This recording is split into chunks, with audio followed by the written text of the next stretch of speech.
자, 앞에서는 우리가 중간고사 했던 거에 대해서 이제 피드백을 좀 했습니다. 그래서 정답도 알려드렸고, 정답의 범위를 여러분들한테 설명을 드렸어요. 그래서 어디까지 정답 처리했고, 어떤 오답이 있었는지 여러분들한테 설명을 했습니다. 아마 여러분들이 설명을 들었으니까 내가 그 시험 문제를 맞췄는지 틀렸는지 기억이 날 겁니다. 그러면 아마 대충 내가 몇 점 정도 받았을 거다라고 하는 게 예상이 될 거예요. 그럼 그 점수를 이제 가지고 기말 평가 때 더 분발해야겠다라고 하는 생각이 들었으면 합니다. 자, 그렇게 해서 준비를 하시면 될 것 같고, 자기 시험 점수가 궁금하다라고 하는 친구는 점수를 선생님이 가지고 있으니까 이미 점수 채점이 끝났으니까 선생님한테 물어보면 점수를 가르쳐 드릴 건데 막 찾아오면은 좀 그렇죠. 그래서 선생님 이메일 주소 알고 있죠? 이메일 주소로 시험 점수를 궁금한 친구들은 질문을 하도록 합니다. 그러면 가르쳐 드리도록 하겠습니다. 자, 그러면 오늘 이번에는 이제 아까 이야기했던 이제 문화에 대해서 좀 빠르게 요약해서 설명을 하도록 하겠습니다. 중요한 부분에 대해서만 설명을 할 거고요. 전체적인 전반적인 내용 같은 경우에는 이미 업로드 되어 있는 동영상을 보시면 됩니다. 소리가 안 들리는 게 아니라 소리가 굉장히 작아요. 소리를 좀 키워서 보도록 하고, 동영상을 촬영하다 보면 경우에 따라서 이제 세팅의 문제가 조금 발생하기를 또 합니다. 그래서 소리가 굉장히 좀 작게 녹음되는 경우도 있어요. 그래서 그거는 여러분들이 조금 이해를 해줬으면 좋겠어요. 늘 최적의 환경에서 녹화를 잘 해서 여러분들한테 제공을 해주고 싶지만, 이제 선생님이 이런 동영상에 대해서 이렇게 최적화되어 있는 그런 교수님은 아니잖아요. 그죠? 그래서 준비는 하지만 간혹 가다가 이렇게 실수가 있을 수 있고요.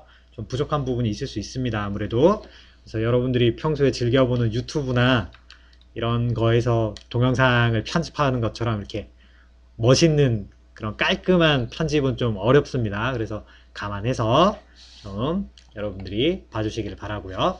자, 약속했던 문화에 대한 피드백을 좀 더 설명을 하겠습니다. 일단 문화라고 하는 거는 여러분들이 모르는 친구들이 없잖아. 그죠? 특히 동영상을 본 친구들도 미리 있을 텐데, 그래서 문화라고 하는 거에 대해서는 굳이 설명할 필요가 없다라고 보이고, 일단 넘어가면 여기서 문화의 사전적 개념에 대해서는 좀 여러분들이 알 필요가 있겠죠. 행동 양식이라고 하는 게 굉장히 중요하다. 근데 행동 양식만 중요한 게 아니라 어떤 생각을 하고 있는지에 대한 사고방식도 굉장히 중요한 요소가 됩니다. 문화가 형성되는 거는 행동하는 거에 의해서 이제 판단이 되기도 하지만, 행동하는 거를 결정하는 거 결국에는 생각하는 거잖아. 그죠? 그래서 이거 두 개가 결국에는 문화를 만들어내는 거다 라고 하는 거고, 여기에 또 한 가지 추가가 돼야 된다라고 하면은 그 지역의 환경이라고 하는 게 굉장히 중요하다라고 이야기를 할 수 있을 것 같습니다. 그래서 지금 보이는 페이지의 맨 밑에 보면은 건축을 한다는 거는 건축이 존재한다는 것의 하나의 문화 현상이고, 그 행태나 내용의 체계와 작업은 그것에 속해 있는 문화 환경에 의해 큰 영향을 받는다라고 설명을 하고 있습니다. 우리가 건축을 다루지만 이 건축이라고 하는 거는 갑자기 어느 날 뚝딱 하고 만들어지는 게 절대 아니죠. 그래서 굉장히 오랜 시간에 걸쳐서 이게 만들어지고요. 지역별로 차이가 굉장히 많이 나요. 지역별로 차이가 많이 날 수밖에 없는 거는 그 지역의 환경이라고 하는 영향을 많이 받습니다. 언어 체계, 사고 방식에 의해서 그 지역의 문화들이 달라질 수 있어요. 그래서 우리가 보통 건축 양식이라고 하는 거를 이야기할 때는 시대 단위로 많이 자르죠. 그래서 시대의 그 환경, 그 당시의 환경, 그 환경이라고 할 때는 우리가 자연적인 환경도 있지만 자연적이지 않은 다른 환경들도 포함이 됩니다.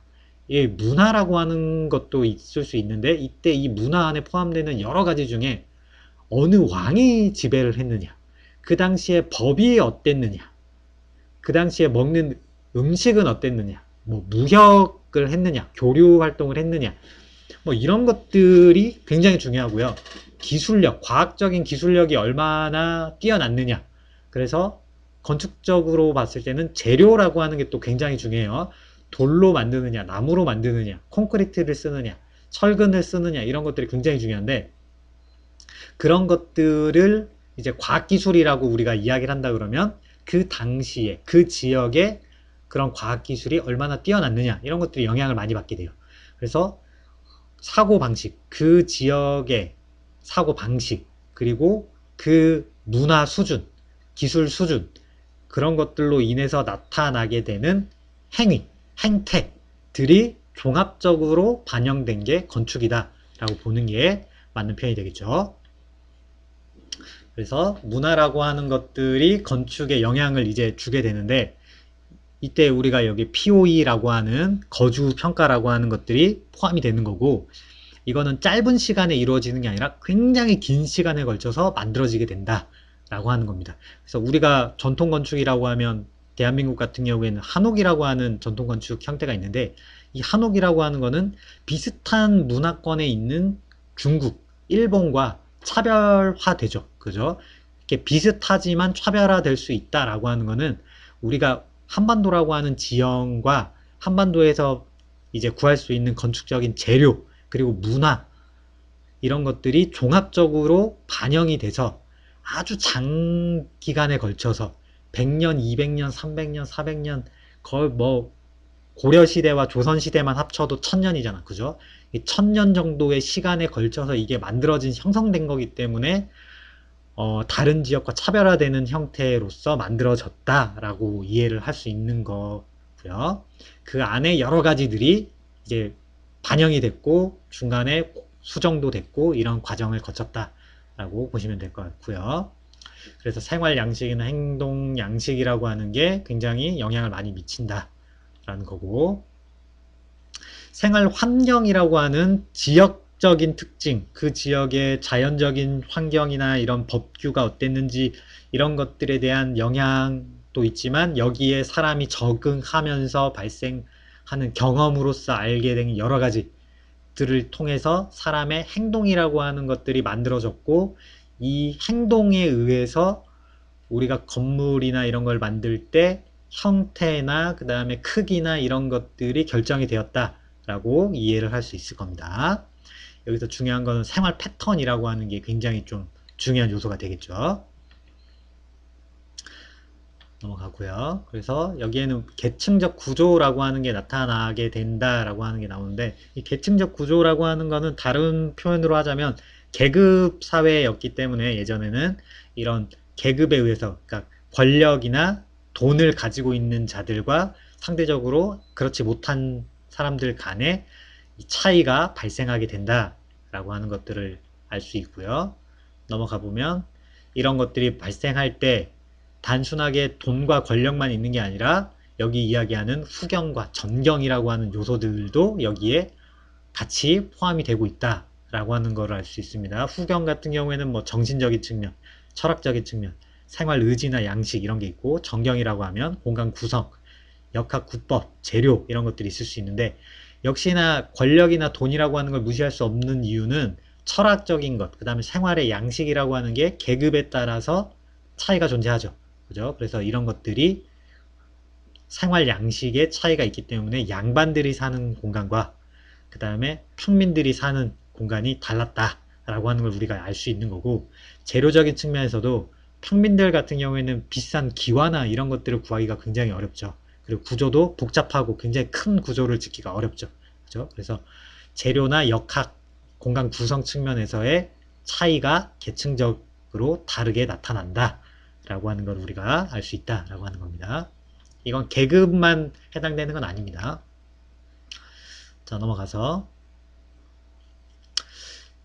생활 환경과 건축 행위의 순환성이라고 이야기합니다. 여기 다시 POE라고 하는 게 다시 나오죠. 거주 평가라고 하는 게 나옵니다. 그래서 실제로 건물을 지어졌을 때 이 건물을 살다 보면 나오는 다양한 여러 가지 성능에 의한, 그 다음에 미적인 거에 의해서의 불만 사항도 있고 만족하는 부분도 있습니다. 이런 것들이 한 번에 결정되는 게 아니라 장기간에 걸쳐서 이런 과정이 여러 번 반복되면서 문화라고 하는 게 건축에 스며들게 되고 그 과정이 오래 기간에 걸쳐서 하나의 특정한 형태로 이제 구현되게 되면 우리가 그거를 이제 건축 양식이라고 부르게 된다라고 하는 걸 알 수 있습니다.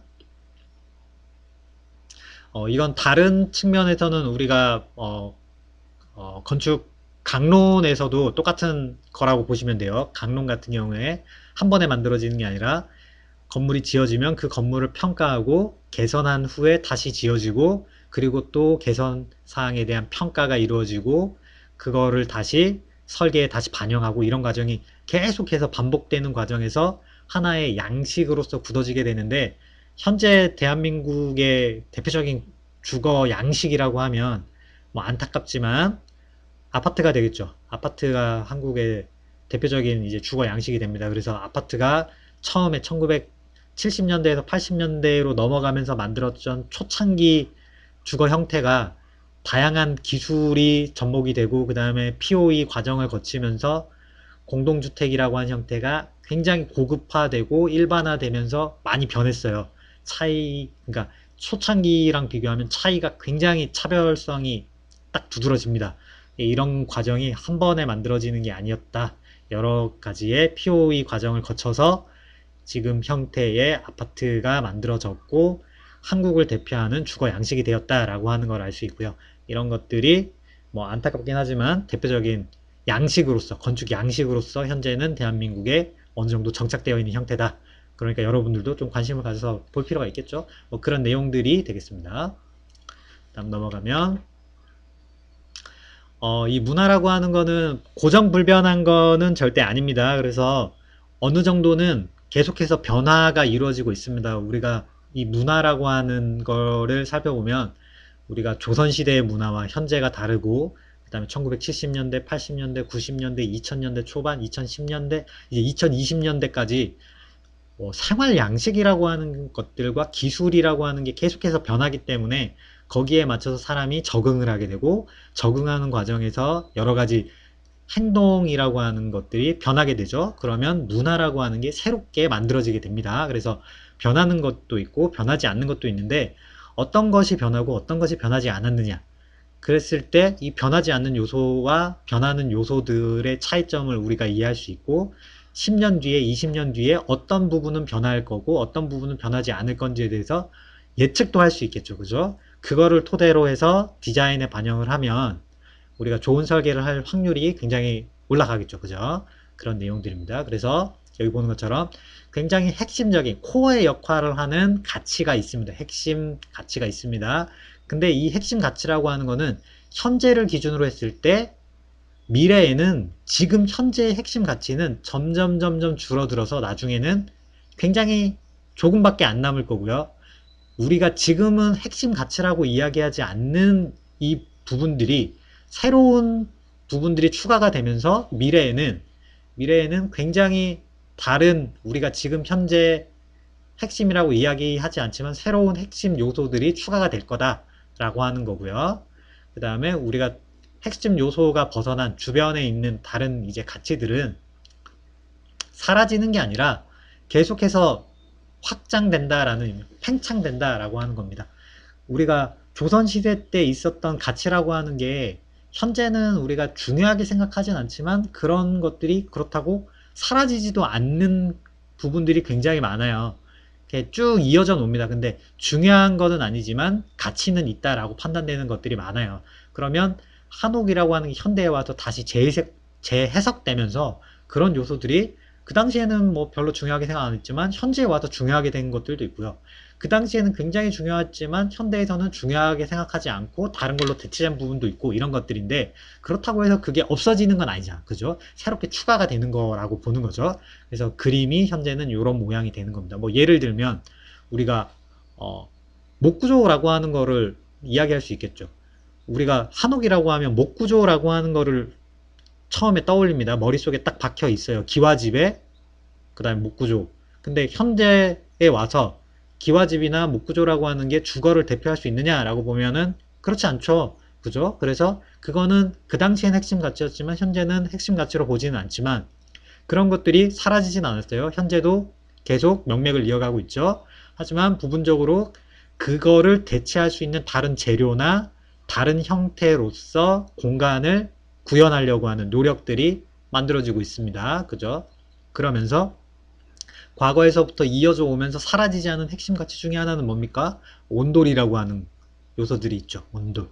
우리나라 같은 경우에는 보일러가 온돌 형태잖아. 그죠? 바닥 난방을 하죠. 그죠? 이런 것들은 굉장히 오랜 시간이 지났지만 없어지지 않았고 아마 미래에도 한국 사람들은 이 온돌이라고 하는 거를 이제 다른 걸로 대체하지 않고 쭉 가지 않을까라는 생각을 해요. 선생님 같은 경우에는 워낙 거기에 익숙하고 편리하고 좋으니까 그죠? 이런 것들은 핵심 가치가 될 수 있고 그 외에 나머지 뭐 대청마루라든지 툇마루 이런 것들은 다른 형태로 대체가 많이 되고 있죠. 네, 이런 식으로 변하는 부분과 변하지 않는 부분들이 있습니다. 그래서 이 문화라고 하는 것도 고정불변은 아니고 굉장한 이제 그 당시 문화와 이제 생활 패턴에 적응하면서 이것이 약간은 융통성이 있게 변화되는 과정을 거치고 있다라고 이해를 하시면 됩니다. 그래서 여기서 이야기한 것처럼 주변 요소와 고정 요소가 있고 그 다음에 반고정 요소도 있다라고 하는 이야기들을 하고 있습니다. 넘어가고요. 가변적 융통성이라는 부분이 있고 그 다음에 경직성이라고 하는 개념도 있다. 이거는 문화가 뭐 이제 유연하게 대처해서 변화가 이루어지느냐 그렇지 못하느냐 뭐 이런 내용들이고요.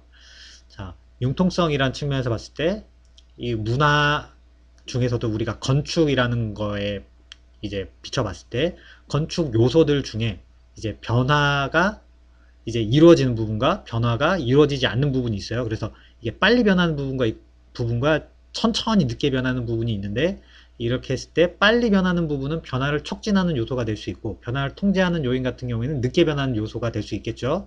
그랬을 때 늦게 변하는 것 같은 경우에는 형실적인 여건에 의해서 그런 것들이 있을 수 있고 변화를 촉진하는 것 같은 경우에는 생활 양식이 변했기 때문에 좀 더 빨리 변하는 그런 부분이 있을 수 있다라고 하는 겁니다. 이거 두 개는 별개의 거는 절대 아니에요. 똑같은 거를 바라볼 때 똑같은 대상이지만 변화를 통제하는 요인으로 쓸 수도 있고요. 변화를 촉진하는 요인으로 쓸 수도 있습니다. 이 안에는 양적인 것과 질적인 게 있으면서 양적인 거에는 면적이나 용적률, 뭐 실의 개수, 뭐 이런 것들이 있을 수 있고 질적인 거는 그 공간 안에서의 난방, 마감, 의장 뭐 이런 것들이 해당될 수 있다라고 하는 겁니다. 이 융통성이라고 하는 거는 여러분들이 그때그때 상황에 맞춰가지고 변화를 촉진하는 요인으로 이거를 이해하고 사용할 것인지 또는 변화를 통제하는 요인으로 사용할 것인지에 대해서 판단을 할 수 있습니다. 강론을 기준으로 만약에 우리가 설계를 하게 된다면 이 부분은 변화를 통제하는 요인에 가깝고요. 앞으로 미래지향적으로 미래 설계를 한다고 하면은 변화를 촉진하는 요인으로 작용할 수 있다라고 볼 수 있습니다. 거기에 대한 설명드리고요. 그래서 이런 부분은 통시적 관점과 공시적 관점에서 설명을 또 할 수 있다라고 하는 게 나와 있습니다.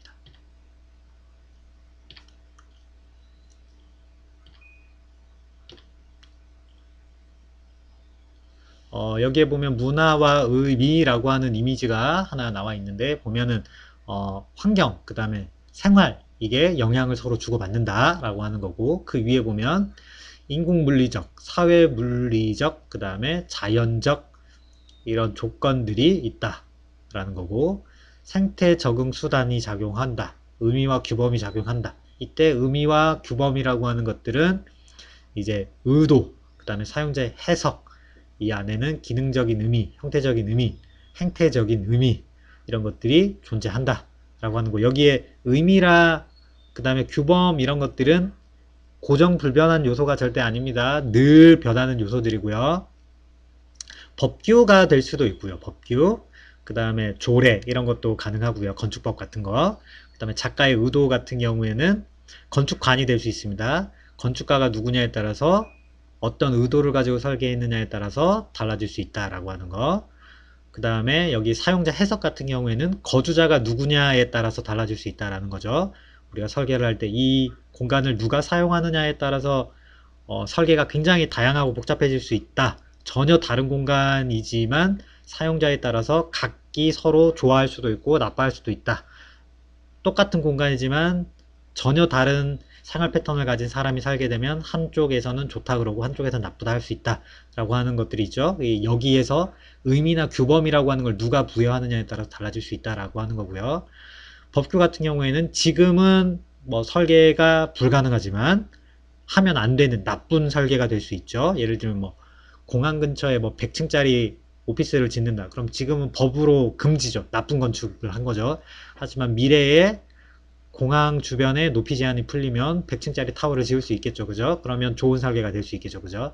그래서 의미나 규범이라고 하는 것들은 그 시대를 반영하는 것이다. 라고 하는 거를 알 수 있을 것 같고, 그 옆에 생태 적응이라고 하는 것. 그러니까 결국에는 이런 것들을 통해서 만들어졌을 때 얼마나 적응을 잘 하느냐의 문제인 거죠. 그러니까 우리가 지금 현재 뭐 건물에 뭐 와이파이라고 하는 걸로 이야기를 해볼까요? 와이파이라고 하는 게 있는데 이거를 우리가 예전에는 잘 사용하지 않을 때 뭐 10년 전에 와이파이를 잘 쓰지 않을 때 만들어 놨다 그러면 별로 큰 효과가 없었겠죠. 그럼 적응한데도 뭐 별로 어려움도 없었을 거고 그냥 되기만 하면 된다 뭐 이런 느낌일 수도 있어요. 근데 지금 현재 와이파이가 그 당시 똑같은 수준의 와이파이를 설치가 돼 있다고 하면 굉장히 힘들겠죠. 적응하는데 굉장히 불편하겠죠. 그죠? 그러니까 뭐 이런 것들이 될 수 있어요. 적응을 그 환경에 얼마나 적응을 잘 할 수 있느냐 없느냐의 차이인 거죠. 우리가 스마트폰을 쓸 때 10년 전에는 뭐 2G 폰을 쓰면서 굉장히 편리하다고 느꼈어요. 왜냐면 그 속도가 그때는 빠르다고 느꼈거든. 근데 지금은 여러분들이 5G 세상에 살고 있는데 2G 폰을 이용해가지고 인터넷에 접속하라 그러면 답답해가지고 아마 속이 터질 겁니다. 그죠? 이런 적응의 문제, 이런 것들도 건축에서도 당연히 적용이 된다라고 하는 거를 이해할 수 있을 겁니다. 그래서 생활 환경 조직, 그 다음에 생태 체계 상관성이라고 하는 것들이 서로 영향을 주고받고 있다라고 하는 것들을 쭉 설명해 놓은 게 되겠습니다. 넘어갈까요? 그 다음 우리가 흔히 말하는 것 중에 전통이라고 아이덴티티라고 하는 부분이 있는데 이 부분이 이제 약간 어렵다면 어렵고 뭐 쉽다면 쉽다라고 하는 건데 전통이라고 하는 것도 고정불변된 거는 절대 아니다라고 하는 거 여러분들 이해하시겠죠? 그래서 전통도 변할 수 있다라고 하는 거고 이때 그 전통이 변한다고 하는 거는 앞에 설명했던 문화라고 하는 거에 핵심적인 가치가 이제 남아있고 그 나머지 주변적인 요소에 해당하는 가치들은 상대적으로 덜 중요한 가치들은 다른 가치로 대체될 수 있다라고 하는 것들이고요. 이런 것들에 대해서 여러분들이 어떻게 이해하느냐에 따라서 설계도 달라질 수 있다라는 것들입니다. 이때 이 전통이라고 하는 거를 우리가 해석을 할 때는 시간성이라고 하는 것, 그 다음에 어떠한 생활을 하고 있느냐, 그리고 그 생활을 하면서 어떠한 경험과 체험을 했느냐, 그리고 여기에 대해서 공감하느냐라는 겁니다. 이런 것들이 전통이라고 하는 거를 만들어낼 수도 있고 또는 우리가 전통을 이제 좀 나쁘게 표현하는 용어들도 있죠. 그래서 그렇게 될 수도 있다라고 하는 그런 의미입니다. 여기 같은 경우에는 뭘 설명하는 거냐면 전통적인 개념에서 봤을 때는 건물의 배치가 이루어질 때 낮은 곳보다는 높은 곳이 중요한 공간이에요. 그래서 위에 올라가는 게 상위 계급이야. 왕, 그 다음에 뭐 양반 이런 사람들이 위로 올라가고 밑으로는 뭐 양인, 중인 이런 사람들이 밑으로 내려가는 거야. 노비 이렇게 밑으로 내려가는 거야. 배치가 그렇게 돼요. 그래서 위로 올라가면 높은 분이 사는 공간이 나오는 그런 배치가 되고요. 평면적으로 봤을 때는 정문이라고 하는 출입구 맨 앞에 공간을 기준으로 보면 제일 중요한 공간이 맨 뒤로 가는 거야. 그래야 제일 중요한 맨 뒤에 있는 공간까지 가는 동안에 다른 공간을 거치고 갈 수 있게 굉장히 그 공간에 접근하기가 어렵게 굉장히 프라이버시가 강한 공간을 만들어내는 게 이제 전통적인 의미의 건축이었어요. 근데 현재는 그렇게 설계를 잘 안 하죠. 물론 뭐 경우에 따라서는 이게 반영되는 건물들도 있어요. 그래서 보안이 굉장히 요구되는 공간 같은 경우에는 지금도 이런 개념의 배치가 많이 만들어져요. 근데 그렇지 않은 다른 공간 같은 경우에는 반대로 하는 경우들도 많아요. 가장 중요한 공간이 가장 앞부분에 전면 부분으로 나오는 경우들이 많아요. 예를 들면 뭐 상가를 건축을 한다라고 하면 근린 시설이라고 하면 1층이 가장 가치가 높죠. 접근성이 뛰어나니까. 그죠? 그래서 개념이 어떻게 보면 거꾸로 됐죠? 뒤집어진 거죠. 그러니까 예전에 생각했던 방식이랑 늘 똑같지는 않은 거예요. 그래서 지금 현재는 이게 어떤 설계를 하고 어떤 건축을 할 거냐, 그 건축물에 들어가는 프로그램이 무엇이냐에 따라서 이런 전통적으로 우리가 하는 이 개념이 달라질 수 있다라고 하는 거를 염두에 두고 해야 됩니다. 반면에 전통적으로 이런 방식을 취한다라고 하는 거는 당연히 알고 있어야겠죠. 그죠? 그래야 나중에 여러분들이 혹시라도 궁궐에 서울에 답사를 가서 경복궁이나 이런 데 갔을 때 건물을 딱 보게 되면 제일 중요한 건물은 기단을 높게 해가지고 높은 데다가 지어 놓는다. 아, 저게 중요한 공간이구나. 제일 이제 왕이 쓰는 공간이었겠다라고 하는 우리가 그냥 바로 그냥 안 가르쳐줘도 유추할 수 있어요. 딱 보면은 아, 제가 제일 중요한 공간. 그 다음에 건물의 입구부터 시작했을 때 가장 안쪽에 깊숙하게 있는 공간으로 들어갈수록 접근하기 어려울수록 중요한 공간. 이런 것들을 알 수 있잖아. 그죠? 이런 것들도 뭐 있다. 하지만 현재도 이렇게 하지는 않는다. 라고 하는 것들 넘어가고요. 그 다음 이 문화라고 하는 게 우리가 건축을 할 때 중요하게 생각하는 이유 중에 하나는 여기 나오는 것처럼 행태라고 하는 것, 그 다음에 생태, 그 다음에 삶이라고 하는 게 종합적으로 반영되어서 건축물로 이게 나타나기 때문이에요. 그래서 행태라고 하는 거는 사람의 행동이니까 사람, 그다음에 생태라고 하는 거는 생활 패턴이라든지 이런 것들을 이야기하는 거예요. 그래서 어떤 삶을 살고 있느냐, 그 다음에 형태, 어떻게 보여지느냐, 라고 하는 것들을 종합하면은 그게 건축물로 이제 나타날 수 있다라고 하는 거고요. 이런 것들을 근대 건축에서 공부를 많이 했어요. 이런 것들이 이론적으로 많이 정리가 됐어요. 그 전에도 이런 게 있었지만 근대 건축 단계에서 이런 것들이 좀 변화가 좀 많이 있었죠. 근대 건축 당시에 산업혁명이라고 하는 거를 거치게 되면서 이런 것들이 굉장히 좀 정리가 많이 됐어요.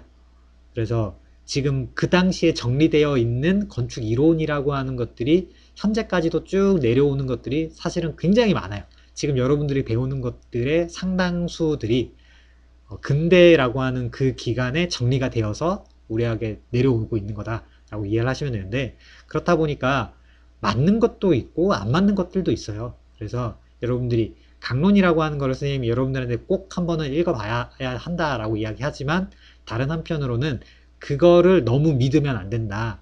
그거는 예전의 거를 답습하는 형태의 정리되어 있는 거기 때문에 앞으로 변화하는 환경에 맞춰가지고 여러분들이 새롭게 그걸 해석할 수 있어야 된다라고 하는 이유가 여기에 이제 문화라고 하는 챕터에 나오는 내용과 어느 정도는 일맥상통하고 있다라고 이야기를 할 수 있을 것 같아요.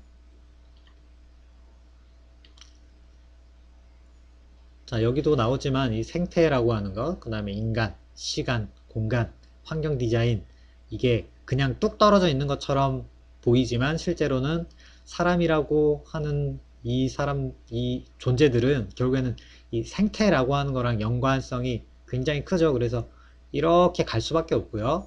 사람은 결국엔 시간이라고 하는 제약 조건을 가지고 있기 때문에 시간적인 이거를 무시하고는 또 말이 안 되죠. 생활이라고 하는 것, 그 다음에 뭐 나이라고 하는 것, 아침, 점심, 저녁이라고 하는 것, 이런 것들이 무시될 수 없는 요소들입니다. 그죠? 그래서 이런 것들에 대한 이런 공간과 연관되는 이런 부분이 또 중요한 것들이 되고, 여기에 사람은 또 적응을 하게 되고, 그죠?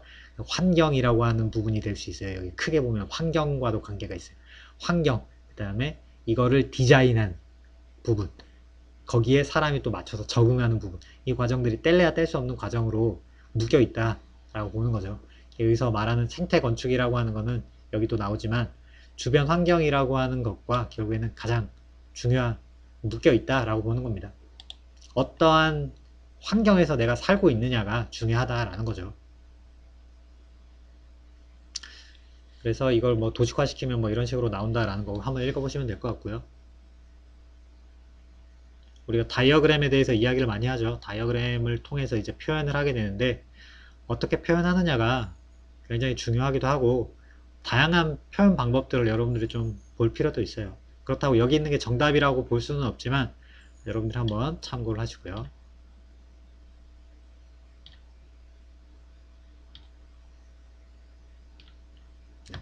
이렇게 해서 정리가 됐습니다. 요즘 뭐 많이 나오는 것들 중에 코로나라고 하는 게 있어서 생태 건축이라고 하는 게 또 굉장히 좀 다시 유행을 좀 타고 있어요. 건축물에 녹지 공간을 많이 만들어줘야 된다라고 하는 게 이슈화되고 있어요. 그리고 당분간은 이런 게 좀 각광받을 것 같아요. 왜냐면 실내에 머무르는 시간이 점점점 많아지고 있어요.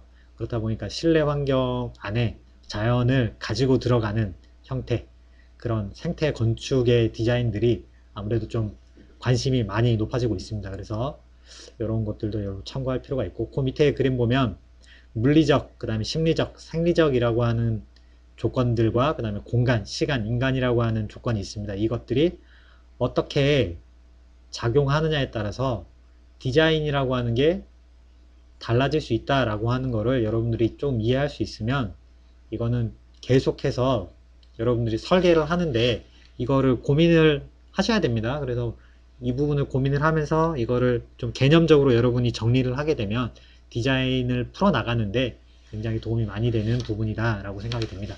참고해서 여러분들이 이것도 교재에 참고해서 한번 읽어보세요. 도움이 많이 될 겁니다. 설계에 도움이 많이 될 거예요. 자, 이렇게 해서 문화 관련해서 설명을 마치도록 하고요. 다음 시간에는 이제 우리가 조금 진도가 약간 이제 늦었으니까 좀 빠르게 다음 수업을 진행할 수 있도록 준비를 또 하도록 하겠습니다. 고생 많이 했습니다.